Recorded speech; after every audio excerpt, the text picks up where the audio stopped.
Chhatrapati संभाजीनगरमधील Palestine Gaza निधी घोटाळा प्रकरण आहे आणि व्यवहारांचं विश्लेषण होणार आहे। गुन्हे शाखेचं बँकेला असं पत्र आहे। पॅलेस्टाईन गाझा मदत कार्यासाठी 90 लाखांचा निधी गोळा केला होता आणि या प्रकरणी आता देणगीदारांची सुद्धा चौकशी होणार आहे। छत्रपती संभाजीनगर एटीएसनं प्रकार समोर आणलेला होता आणि पॅलेस्टाईन गाझामधील मदत कार्याला पाठिंबा देण्याचा दावा करत इमाम अहमद राजा या फाउंडेशन या अनधिकृत संस्थेच्या माध्यमातून युनानी डॉक्टर सय्यद बाबर अली सय्यद महमूद यांनी शेकडो लोकांकडून 90 लाखांचा निधी गोळा केला होता।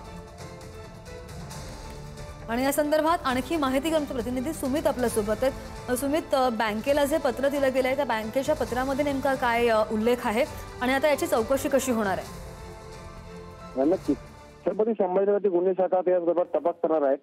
पॅलेस्टाईन गाझामधील नागरिकांना मदत कार्याला पाठिंबा देण्यासाठी दावा करत एका व्यक्तीने रजा फाउंडेशन या मार्फत अनधिकृत संस्थेची स्थापना करून पैसे उकळले। जवळपास 90 लाखांच्या वरती व्यवहार हा झाला आहे आणि या संदर्भात आता गुन्हे शाखेच्या पथकाने आणि गुन्हे शाखेचे पोलीस संभाजी पवार यांनी बँकेला पत्र पाठवलं आहे की जे आर्थिक व्यवहार झालेले त्या संदर्भात आम्हाला सविस्तर तपास करायचा आहे। त्या अनुषंगाने आम्हाला संपूर्ण माहिती या बँक खात्याची करायची आहे, त्यामुळे आम्हाला परवानगी द्यावी या सर्व पत्र देखील त्यांनी पाठवले आहे। त्यामुळे आता या प्रकरणात काय समोर अजून गोष्टी येतात हे बघणं महत्त्वाचं असेल।